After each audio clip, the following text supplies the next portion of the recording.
राधे राधे राधे राधे। आज ज्योतिष सीखने की श्रृंखला में छठे भाव को समझेंगे। छठा भाव हमारा प्रारब्ध है, हमारे जीवन में आने वाली अड़चनें हैं। तो क्या आपका प्रारब्ध है, क्या आप सरवाइव कर पाओगे कि नहीं कर पाओगे, क्या आप मैटेरियलिस्टिक गेन कर पाओगे कि नहीं कर पाओगे, इसे समझने के लिए हमें अपने छठे भाव को समझना चाहिए। सभी लोग छठे, आठवें, 12वें भाव को त्रिक भाव यानी दुष्टाना हाउस मानते हैं, लेकिन फिर भी आप छठे भाव से अपने जीवन में मैटेरियलिस्टिक गेन कर पाते हो। अगर आपका प्रथम भाव का स्वामी छठे भाव में आता है, इन लोगों को मैटेरियलिस्टिक गेन करने में बहुत ज़्यादा प्रॉब्लम आती है। कारण क्यों? क्योंकि छठे भाव में शुक्र नीच का हो जाता है, यानी हमें शुक्र ही मैटेरियलिस्टिक गेन करवाता है। इस दुनिया में अगर हमें धन संबंधित मामलों में आगे बढ़ना है तो हमारा शुक्र का अच्छा होना आवश्यक है। तो आज हम इसी विषय पर चर्चा करेंगे। छठा भाव हमारे सप्तम भाव से 12वां है, तो यानी हमारी मैरिज, हमारी शादी चल पाएगी नहीं चल पाएगी, हमें किस कंपटीशन में जाना चाहिए और कहाँ हमें अपने आप को रोक लेना चाहिए कि यह चीज़ हमारे लिए नहीं है या हमारे लिए सूटेबल नहीं है। हम बहुत सारे कर्मों में अपने कर्म को स्टार्ट कर देते हैं, कोई ना कोई बिज़नेस स्टार्ट कर देते हैं, लेकिन यह नहीं समझ पाते कि यह बिज़नेस हम कर पाएंगे या नहीं कर पाएंगे, इसमें हम आगे बढ़ पाएंगे या नहीं बढ़ पाएंगे। यह सब छठे भाव से दिखाया जाता है। छठा भाव हमें यह सारी चीज़ें बताता है। अब मान लीजिए हमारी ऊर्जा यानी छठे भाव का स्वामी 7th हाउस में गया है, तो हमें यह क्लियर पता होना चाहिए कि हमें मैरिज में कुछ ना कुछ प्रॉब्लम आने वाली है। यानी वहाँ पर छठे भाव का स्वामी गया है तो कॉन्फ्लिक्ट होना है। तो अब क्या करना चाहिए? कुछ उपाय से, कुछ प्रैक्टिस से आप अपने छठे भाव को अच्छा कर सकते हैं। इसमें सबसे अच्छा कार्य करता है हमारी मंत्र साधना।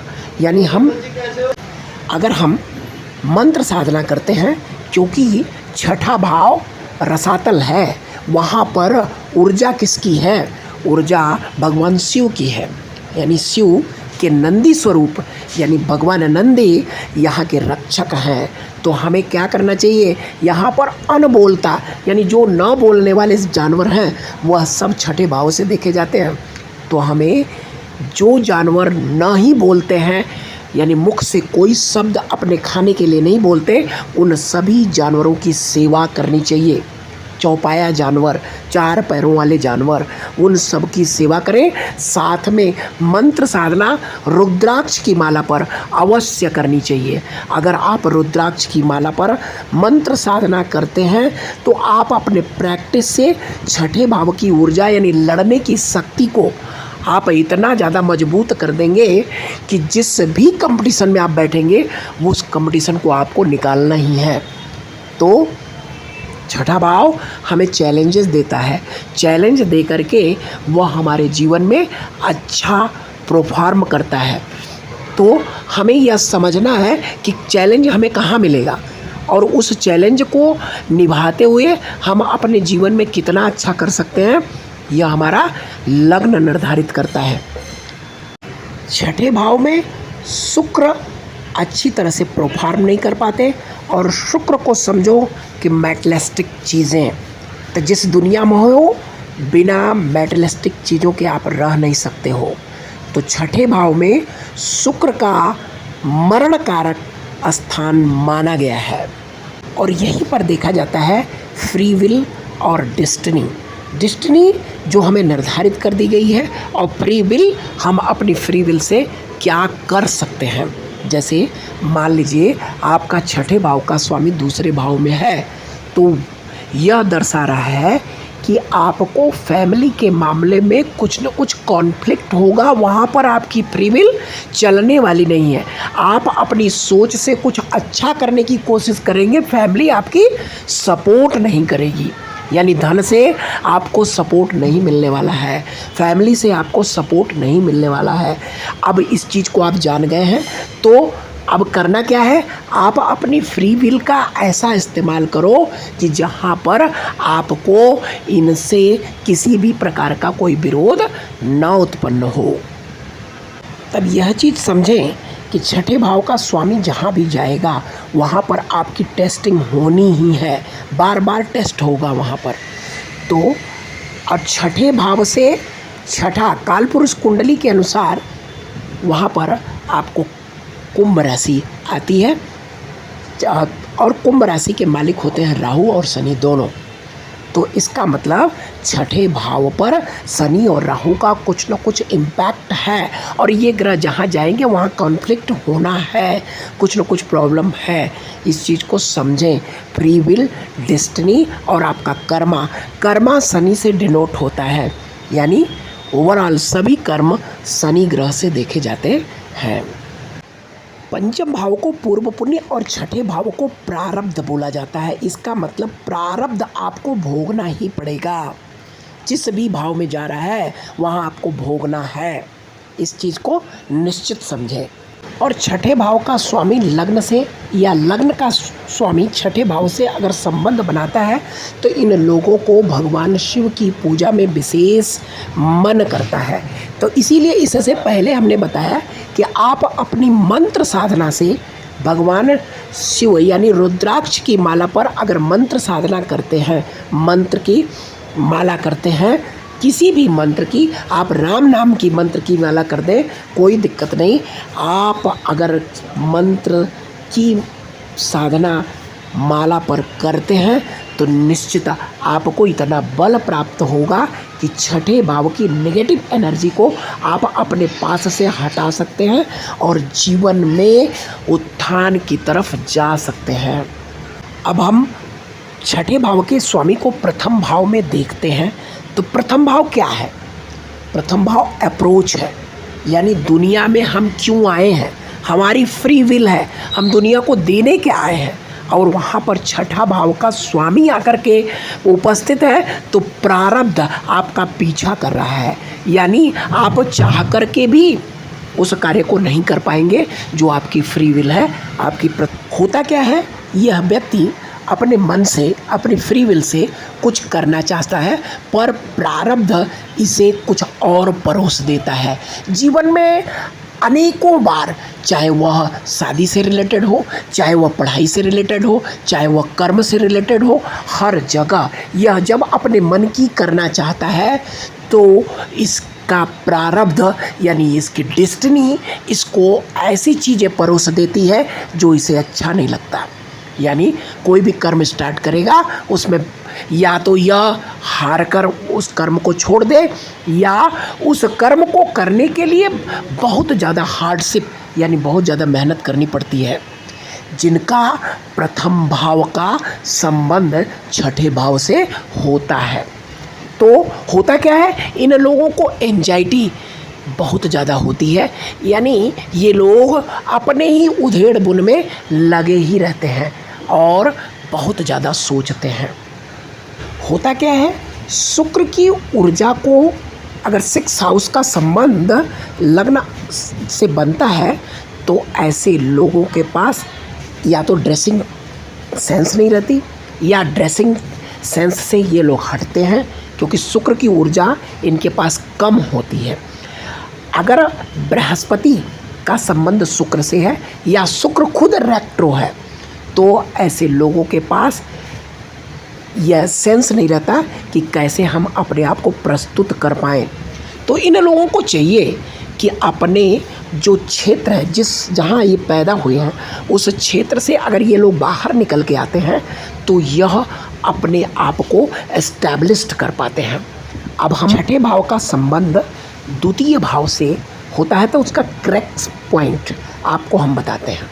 अब सबसे पहले समझते हैं सेकंड हाउस है क्या। सेकंड हाउस धन है, हमारा कुटुंब है, हमारा परिवार है, और यहाँ पर हम धन किस प्रकार से कमा सकते हैं, परिवार को कैसे सपोर्ट कर सकते हैं, यह भावना फ्री विल है, यानी हम यह करना चाहते हैं। अब इस करने में अवरोध 6 हाउस का स्वामी करेगा, यानी आपके फ्री विल को रोकने की कोशिश करेगा। तो इस अवरोध में इन लोगों को आइडिया तो दुनिया भर की होती है, लेकिन फैमिली सपोर्ट नहीं करती, जिसके कारण इन्हें जीवन में जब कोई बड़ा कार्य करना होता है तो इन्हें अपने अंदर एक अपमान महसूस होता है। या यह भी कह सकते हैं कि इनकी फैमिली के पास इतना धन या इतना पैसा नहीं था। बचपन में यह काफ़ी इस चीज़ को झेले हुए हैं, इसलिए अब यहाँ पर यह खुद स्टेबल होना चाहते हैं धन संबंधी मामलों में। तो यह काफ़ी मेहनत करते हैं। यह बिजनेसमैन के चार्ट में बहुत अच्छा कार्य करता हुआ दिखता है, लेकिन यहाँ पर यह भी स्थिति उत्पन्न होती है कि शुक्र ग्रह अगर खराब हो, क्योंकि 6 हाउस का स्वामी जहाँ जा रहा है वहाँ शुक्र की कमी ला रहा है। तो अगर घर में किसी भी परिवार के किसी सदस्य को शुक्र संबंधित प्रॉब्लम या फैमिली इशू या धन संबंधित मामलों में किसी न किसी प्रकार की अगर कमी देखी जा रही है तो इसका मतलब शुक्र खराब है। तो यहाँ पर उपाय के लिए शुक्र से संबंधित उपाय करने चाहिए फैमिली को। जब आपका छठे भाव का स्वामी तीसरे भाव में बैठता है तो तीसरा भाव किस चीज़ का है? एफर्ट का है, हमारी सोच का है। हम किस चीज़ में इनिशिएटिव लेंगे, यानी कौन सा कार्य हम प्रारंभ करेंगे, तो यह सब हमारा तीसरे भाव से देखा जाता है। यहाँ पर छठे भाव का स्वामी जब जाता है तो छठे और तीसरे का संबंध बहुत अच्छा माना जाता है, क्योंकि एफर्ट के भाव में आपके कंपटीशन का भाव आ गया।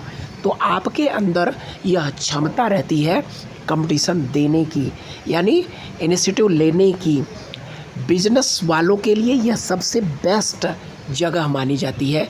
क्यों? क्योंकि आपको बिजनेस में रिस्क टेकिंग लेना है, तो रिस्क टेकिंग लेने की एबिलिटी थर्ड हाउस का स्वामी आपको बताता है। और थर्ड हाउस में छठे भाव का स्वामी गया तो यह सबसे बेहतर है, यानी आप अपने दुश्मनों से फाइट करने की आपके अंदर जज्बा है और आप कर सकते हो।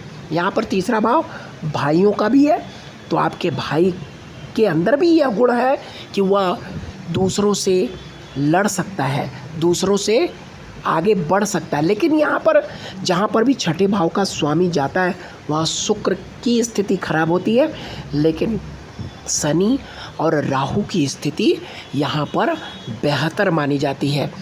अब यहाँ पर अगर आपकी सोच अच्छी है तो अब आप कंपटीशन में फाइट करके आगे बढ़ सकते हैं तीसरे भाव में छठे भाव का स्वामी आने से। और अगर आपकी सोच गड़बड़ हुई तो यही आपको नुकसान भी दिला सकता है। तो तीसरे और छठे का यह संबंध बहुत ही बेहतर माना जाता है, लेकिन यह आपके भाई की जो रिलेशन है, यानी फैमिली रिलेशन, इनमें कुछ न कुछ प्रॉब्लम क्रिएट करता है। अब हम छठे भाव के स्वामी की स्थिति चौथे भाव में आने पर क्या बनेगी उसे समझते हैं। भाव को समझें और कहाँ से किस भाव से कौन आ रहा है उसे समझें। 2 पॉइंट आप नोट करें। तो चौथा भाव क्या है? मानसिक सुख है, शांति है, परिवार है, आपका कुटुंब है, आपका कुटुंब नहीं, आपके क्रिएट परिवार है और आपका घर है। अब इस घर में क्या आ गया? चैलेंज का स्वामी, यानी छठे भाव का स्वामी, कंपटीशन का स्वामी, प्रॉब्लम का स्वामी, यानी आपके जो दुश्मन है दुश्मनों का स्वामी। अब यहाँ पर जाएगा तो क्या करेगा? मानसिक शांति आपकी भंग करेगा, आपको मानसिक रूप से चैलेंज देगा, आपको समाज, क्योंकि यह समाज का भाव है तो समाज में आपको कंपटीशन देगा। और अगर आप कंपटीशन फाइट कर लिए तो आप एक राजनेता के रूप में उभर कर आएंगे, लोगों का आपके प्रति रवैया बदल जाएगा। लेकिन प्रारंभ में आपको चैलेंज मिलना है घर से, परिवार से और समाज से। तो चैलेंज यहाँ पर आया। यहाँ पर छठे भाव में शुक्र नीच का हो रहा है तो यहाँ पर भी नीच का गुण आया, यानी फैमिली में अच्छे गुण, अच्छी लग्जरी से संबंधित चीज़ों की कमी आपको आपके परिवार में दिखेगी। आपके माता के प्रति या आपके फैमिली में फाइनेंस रिलेटेड प्रॉब्लम आपको दिखेगी और इसी को पूरा करने के लिए वह व्यक्ति फाइट करेगा और फाइट करके स्वयं मेड यानी स्वयं बनाएगा, घर को लग्जीरियस बनाएगा, हर प्रकार का सुख देगा। लेकिन देखिए कि जहाँ छठे का स्वामी जा रहा है वहाँ शनि और राहु भी जा रहे हैं। तो शनि राहु यानी अपने विचार और कर्मों को अच्छा बनाकर अगर आप जीवन में कंपटीशन फाइट करेंगे, घर में सो गए तब तो कुछ नहीं मिलेगा, बल्कि क्या होगा, घर में लड़ाई झगड़े परेशानी दुख प्राप्त करोगे। और अगर अपने विचारों को कंट्रोल करके अपने अच्छे कर्मों से आप अपने जीवन में धन की स्थिति को भी मजबूत बनाओगे, क्योंकि आप उस चीज़ को झेल चुके हो। अगर यह आप अपने दिमाग में इस चीज़ को भर लिए कि हमें इस चीज़ से आगे बढ़ना है, तभी आप आगे बढ़ पाओगे, अन्यथा आप दुख में रहोगे। इसी प्रकार की स्थिति अब हम पंचम भाव में देखते हैं। अब देखिए दोस्तों, छठा भाव क्या है? हमारे रोग ऋण शत्रु हैं, हमारा कंपटीशन है, हमारी फाइटिंग है, हमारे दुश्मन हैं। अब ये दुश्मन कहाँ चले गए? पंचम भाव। पंचम भाव क्या चीज़ का है?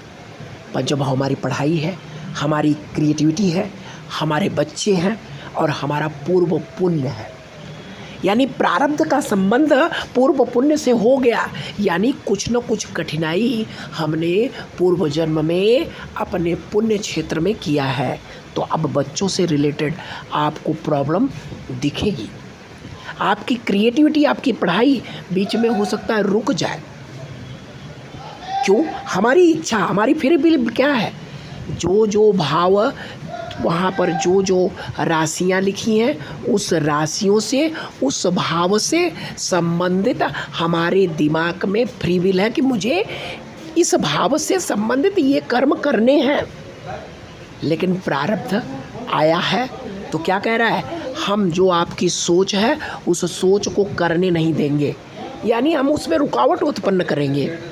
तो पंचम भाव आपके बच्चों से संबंधित आपको प्रॉब्लम देखने को मिलेगी।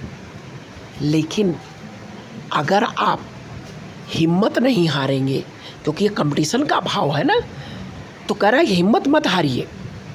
आप अपने कर्म और विचार से उस भाव से संबंधित कर्मों को अच्छा बनाते चलें, तो आपको जो पूर्व पुण्य से संबंधित कर्मों की वजह से आपको जीवन में इस भाव से संबंधित फलों के प्रति अगर आपको वेदना या कष्ट मिल रहा है, तो आप अपने फाइटिंग स्पिरिट से उस चीज़ को वापस पा सकते हैं। इसमें दो राय नहीं है। अष्टम भाव का स्वामी जहाँ जाता है उसको तो ब्लॉक कर दिया उसने, लेकिन छठे भाव का स्वामी जहाँ जाता है वहाँ पर कह रहा है कि आप यहाँ पर कुछ कार्य करो और करोगे तो प्राप्त होगा, अन्यथा नहीं। तो यह पंचम भाव की स्थिति को हमने समझा। अब छठे भाव में छठे भाव का ही स्वामी आकर उपस्थित हो गया, तो अब क्या स्थिति बनेगी, इसे समझते हैं। पराशरी सिद्धांत के अनुसार जिस भाव का स्वामी जिस भाव में जाकर बैठता है उस भाव को अच्छा बना देता है। तो भाई साहब, छठे भाव का स्वामी छठे भाव में ही बैठा है, तो स्थिति क्या बनी? यह किस चीज़ का भाव है? रोग ऋण शत्रुओं का भाव है। तो रोग ऋण संबंधित या शत्रु से संबंधित, फाइटिंग कंपटीशन से संबंधित चीज़ें आपके अंदर कूट कर भरी हैं। आपकी इच्छा है कि मैं फाइट करूं, आपकी इच्छा है कि मैं सर्विस दूं, आपकी इच्छा है कि मैं रोग ऋण शत्रुओं को अपने से दूर कर पाऊं।